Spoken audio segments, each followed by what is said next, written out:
Louvado seja nosso Senhor Jesus Cristo e São Mãe a Virgem Maria, Senhora Nossa. Tudo bem com vossas caridades?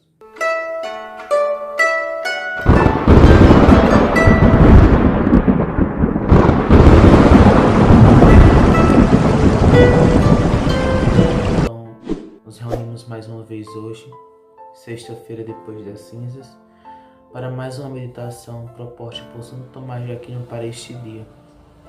Para os senhores que não viram os vídeos anteriores, eu vou deixar passando aqui nos cards para que os senhores possam conferir também as resoluções santas sobre a morte, que foi a meditação na quarta-feira de cinzas, e as resoluções sobre o jejum, que foi no dia de ontem, quinta-feira após as cinzas. Eu vou deixar passando aqui nos cards.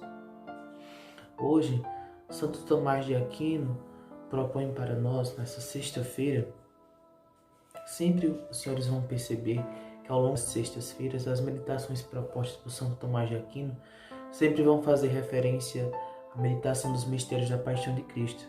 E hoje, não sendo diferente, nós vamos meditar sobre a coroação de espinhos, a coroa de espinhos. E ele começa dizendo, de um trecho tirado do livro do Cântico dos Cânticos, no capítulo 3, versículo 11. Saí, ó filhas de Sião, contemplai o rei Salomão, ostentando o diadema recebido de sua mãe, no dia de suas núpcias, no dia da alegria de seu coração. E ele continua. Esta é a voz da igreja convidando as almas dos fiéis a contemplarem a beleza maravilhosa de seu esposo.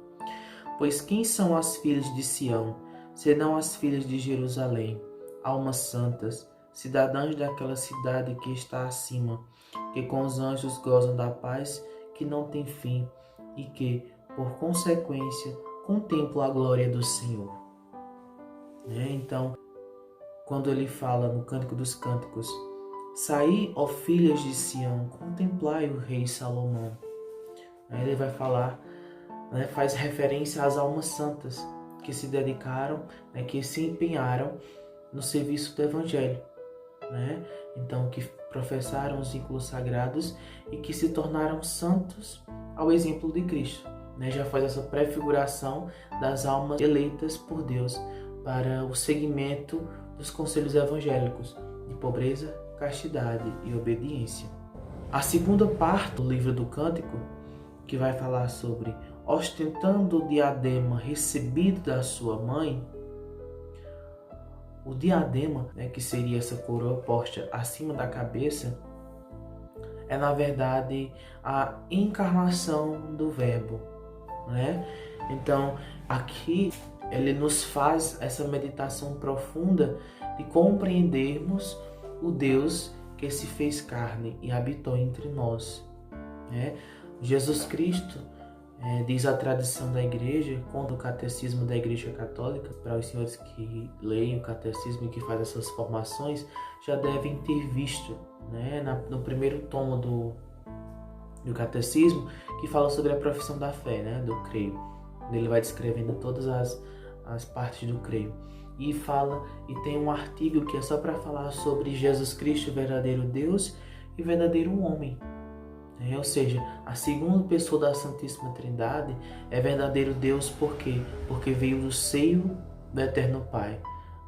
Ele foi gerado por via da inteligência e por isso ele é a sabedoria eterna. Esse é o atributo da segunda pessoa da Santíssima Trindade. Sabedoria eterna, ou então verbo. Por quê? Porque ele foi gerado por via da inteligência.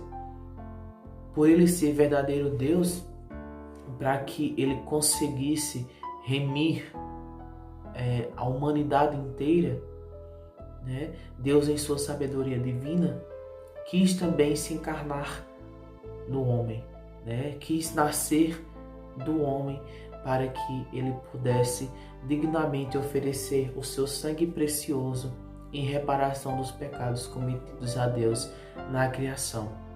Então, ele sendo Deus, precisava de uma alma eleita humana para que ele pudesse oferecer né, a sua morte, ofereceu o seu sangue, ofereceu o seu martírio como propiciação pelos nossos pecados. E vai dizer, né, na leitura do cântico, que o diadema recebido da sua mãe, e justamente esse diadema seria a carne, né, a carne humana que recebeu nosso Senhor Jesus Cristo. Então ele tem os dois atributos. Como Deus, ele é a sabedoria eterna, né, a sabedoria incriada, ou seja, ele foi gerado pela primeira pessoa da Santíssima Trindade, que é o Eterno Pai, e agora ele tem o atributo de verdadeiro homem. Por quê? Porque ele foi gerado, ele foi encarnado no seio da Virgem Maria, né? Então ele tem esse atributo Deus, porque ele foi gerado pela primeira pessoa da Santíssima Trindade, né, pelo Pai Eterno, e tem um atributo homem, né, recebido de Maria Santíssima, né? Então ele era verdadeiro Deus e verdadeiro homem, uma verdade da fé. Então, hoje, Santo Tomás de Aquino nos convida, né, a interiorizarmos essa verdade da fé, verdadeiro Deus e verdadeiro homem, para contemplarmos o mistério, né? Todas as coisas que Deus Nosso Senhor faz para a salvação do homem e que muitas vezes, por nossa falta de meditação, por nossa falta de interiorização, por nossa falta de contemplação das verdades de Deus, perdemos a nossa fé. Mas se com o pouco que utilizarmos a nossa inteligência para as verdades da fé, o próprio Cristo, que é a sabedoria eterna, nos dará as luzes necessárias para compreendermos todos os sacrifícios que ele fez, sendo Deus, para a salvação do homem, né? E Santo Tomás de Aquino continua: sair, sacudir os comércios e distúrbios deste mundo, para que, com as almas libertas, possais contemplar aquele que amais. Então, aqui, Santo Tomás de Aquino, ele faz um adendo à contemplação, né? Então, na tradição da igreja, existe dois tipos de oração. A oração vocal, né, são aquelas orações prontas, né, ditadas pela igreja, que nós fazemos no nosso dia a dia, como a recitação do Santo Terço, algumas orações para a pós-comunhão, né? Então essas orações que regem o nosso dia a dia, né, são as ditas orações vocais. Mas existe outra espécie de oração chamada de oração mental, e essa oração mental se divide em duas outras orações: a oração mental ativa e a oração mental contemplativa, né? E qual é a característica delas duas? A oração mental ativa, como o próprio nome diz, é quando eu uso da minha inteligência para dirigir a oração. Então, eu faço a leitura, né, como a gente está fazendo aqui, né, para que nós possamos chegar a essa interpretação de Santo Tomás de Aquino. Ele fez uma oração mental ativa, né? Porque ele leu as verdades da fé, ele compreendeu as verdades da fé através da luz de nosso Senhor Jesus Cristo, né? E ele faz essa oração mental, onde o nosso intelecto trabalha na oração, né? E já a oração mental contemplativa, não somos nós que regemos a oração, mas sim é o próprio Deus quem rege a oração. Não que nós ficamos inertes nessa oração, não que nós não participemos, mas é Deus quem conduz, que leva a oração para onde Ele quer chegar, para onde Ele quer purificar o meu coração, para onde Ele quer purificar a minha inteligência, para onde Ele quer purificar a minha memória, né? Então é através da oração contemplativa que nosso Senhor Jesus Cristo quer que nós compreendamos a verdade da fé. É tanto que, se pegarmos as Sagradas Escrituras e lermos Mateus capítulo 6, né? São Mateus capítulo 6, versículo 6, ele vai dar a orientação para fazermos essa meditação contemplativa, que nada mais é, ele apresenta, que é justamente o evangelho que a gente viu na quarta-feira de cinzas. Tu, porém, quando orares, entra no teu quarto e fecha a porta. ora a teu pai em segredo, e teu pai que vê em segredo te dará a recompensa. E Jesus faz essa pontuação precisa em entra no teu quarto, o nosso coração, né? O nosso interior é a morada, é o segredo do nosso coração, onde nosso Senhor Jesus Cristo se encontra, né? E mais uma vez, compreendendo mais uma verdade da fé, que é o mistério da inabitação trinitária, que o evangelista São João vai falar para nós nas últimas palavras de Jesus antes da ceia, né? O mistério da inabitação trinitária. Eu vou deixar aqui passando na tela para que os senhores possam depois ver também esse capítulo, esse versículo e fazer essa leitura também. Então, Jesus Cristo fala: tu, porém, quando orares, entra no teu quarto. E esse quarto não é literalmente o quarto, um aposento onde a gente descansa, mas sim o quarto, o nosso interior, ele chamando a essa contemplação, já é mais uma prefiguração dessa contemplação. E fecha a porta. Qual é essa porta? A porta dos sentidos, a porta dos desejos, a porta da vontade. Então nós somos convidados pelo próprio Cristo a fazer essa contemplação abandonando-se. Na oração contemplativa, a minha vontade e os meus desejos não interagem mais como na oração mental ativa. Na oração mental ativa, os meus desejos e a minha vontade, ela influenciam a oração. E eu preciso sim ter prudência em fazer a oração, porque a oração é o nosso momento de intimidade com Deus. Então nós temos que pedir a Deus resoluções santas. Deus vai atender aquilo que for para a nossa salvação, para a nossa santificação. Já na oração mental contemplativa, como diz aqui Santo Tomás, sair e sacudir os comércios e distúrbios desse mundo. Então, a minha vontade e os meus desejos, eles não interagem na oração contemplativa. É tanto que os doutores da igreja, eles orientam. É uma oração de abandono à vontade de Deus. Então, na oração contemplativa, nós não somos nós quem, por meio da nossa vontade e por meio dos nossos desejos, que orientamos a oração, mas sim é o próprio Deus quem vai fazer, quem vai conduzir a oração. Mas para que façamos essa oração de contemplação, precisa-se primeiro de silêncio. É no silêncio onde nós vamos compreender quem somos nós. Fazer essa análise interior de quem somos nós. É no silêncio onde nós podemos usar da nossa consciência e ver quais são os pontos que nós precisamos mudar na nossa vida de cada dia. Onde é que eu preciso melhorar? Quais são os meus pecados de estimação? Quais são os meus pecados mortais? Quais são as minhas imperfeições? Quais são as minhas virtudes? Então é no próprio silêncio, é na virtude do silêncio que a alma descobre essas características da alma. O que ela precisa fazer para encontrar-se, para que ela possa encontrar a Deus. Primeiro nós temos que nos conhecer, primeiro nós temos que encontrar-nos. Então é por isso que antes de qualquer oração devemos sempre fazer a invocação ao Espírito Santo, porque é Ele quem vai conduzir a nossa alma para essa consciência, para analisarmos a nossa consciência, fazermos esse autoconhecimento para que nós possamos nos conhecer. E conhecendo-nos, nós possamos nos entregar à misericórdia de Deus e, através das verdades da fé, através da palavra de Jesus Cristo, que nos é destinado todos os dias pela leitura dos evangelhos, que nós vamos conhecendo a vontade de Deus todos os dias.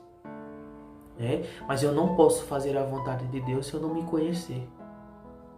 Eu preciso me conhecer interiormente, eu preciso conhecer as minhas imperfeições, eu preciso conhecer as minhas virtudes para que eu possa melhor servir a Deus. E então, Santo Tomás continua: ostentando o diadema recebido da sua mãe, é como se a igreja dissesse: olhai o Cristo revestido da carne para nós, da carne que ele recebeu da carne de sua mãe. Pois é a carne que aqui é chamada de diadema, a carne que Cristo assumiu por nós, a carne na qual ele morreu e destruiu o reinado da morte, e a carne pela qual, ressuscitado, ele nos trouxe a esperança da ressurreição. E continua: tal é o diadema do que fala São Paulo, na epístola destinada aos Hebreus, capítulo 2, versículo 9. Jesus, nós o vemos por sua paixão e morte, coroado de glória e de honra. Disse que sua mãe o coroa porque foi a Virgem Maria que, de sua própria carne, deu-lhe a carne.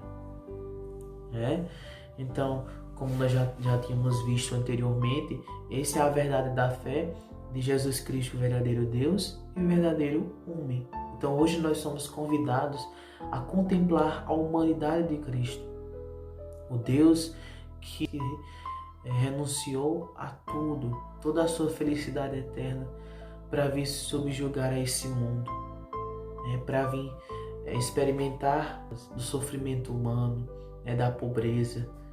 Então, Jesus Cristo experimentou em tudo a nossa vida. E é por isso que Ele nos acompanha todos os dias, porque Ele sabe muito bem qual é o sofrimento humano, pois Ele passou por todos eles. Jesus Cristo experimentou a tudo nesta vida, menos o pecado. Mas todas as situações que a vida impõe a nós seres humanos, Jesus Cristo experimentou por todas elas. Então, em tudo, nosso Senhor Jesus Cristo deu seu exemplo, em tudo nosso Senhor Jesus Cristo santificou o trabalho, para que, assim como Ele, nós também não fiquemos ociosos, mas que trabalhemos, porque o trabalho dignifica a vida do homem, mas também que com Ele aprendamos a contemplar a Deus, a entrar no nosso quarto, no nosso interior, a fechar a porta dos sentidos, esquecer a nossa vontade e esquecer de nós mesmos, para que Ele possa conduzir a oração para o rumo que Ele deseja, para a orientação que Ele queira nos dar todos os dias. E ainda assim, Santo Tomás de Aquino nos convida a fazer uma reflexão mística a respeito da coroação de espinhos, porque a coroação de espinhos, na verdade, foi uma dor que nosso Senhor Jesus Cristo passou, mas para fazer uma purificação no homem. A coroação de espinhos se deu porque Jesus Cristo iria, através desse ato de deixar encoroar a sua cabeça, purificar nossos pensamentos. Então, quando nosso Senhor Jesus Cristo recebeu a coroa de espinhos, no sentido místico, Ele estava purificando pelo seu sangue precioso derramado de sua santa cabeça de todos os pecados cometidos por nós por pensamentos. Por pensamentos é a porta de abertura de todos os pecados. É através da nossa inteligência que o nosso inimigo espiritual incute, em nossos corações os enganos. É através da nossa inteligência, ou seja, através dos nossos pensamentos.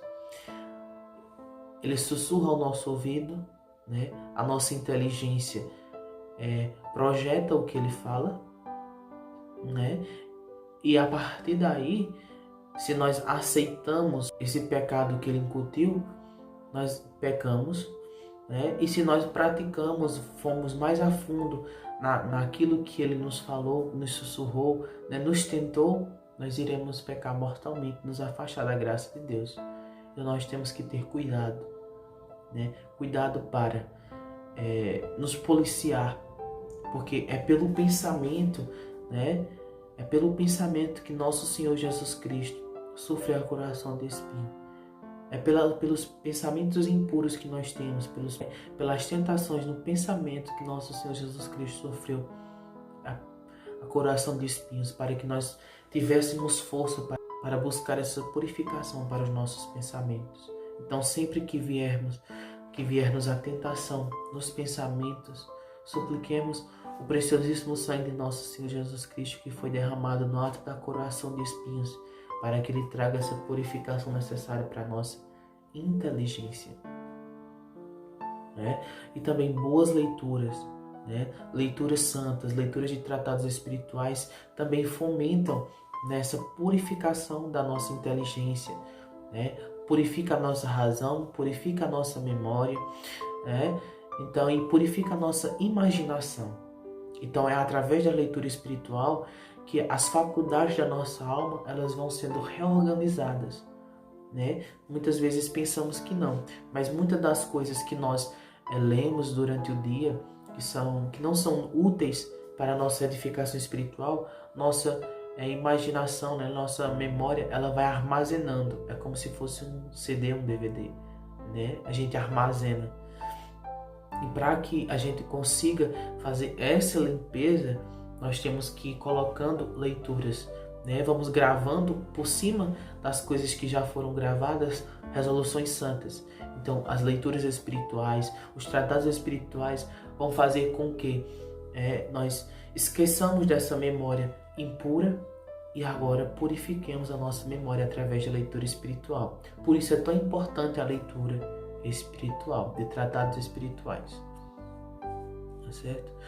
Como Santo Tomás de Aquino mesmo diz, na segunda resolução, que nós podemos, no entanto, remeter todo esse texto simples e literalmente à paixão de Cristo. Então ele faz essa referência que todas as sextas-feiras ele remete a um sofrimento da paixão do nosso Senhor Jesus Cristo, mas que o principal, o foco principal dessa meditação é nos levar à própria paixão de Cristo. Fazendo a meditação, nosso Senhor Jesus Cristo nos orienta que a morte de Cristo é uma renovação da criação. Por quê? Vamos voltar lá para a Gênesis, no ato da criação. Quando Deus foi criar a mulher para o homem, o que foi que Deus fez? Adormeceu o homem e da sua costela fez a mulher, Eva. Então, da mesma forma, nosso Senhor Jesus Cristo fez, Ele morreu, tá aí o sentido místico do adormecer. Ele morreu na cruz, então ele adormeceu. E do seu lado direito, assim como Deus fez a mulher, do seu lado direito nasce a igreja. Pela água, nós temos a purificação do Espírito Santo com o batismo, e pelo sangue, os sacramentos que vão manter a nossa vida espiritual.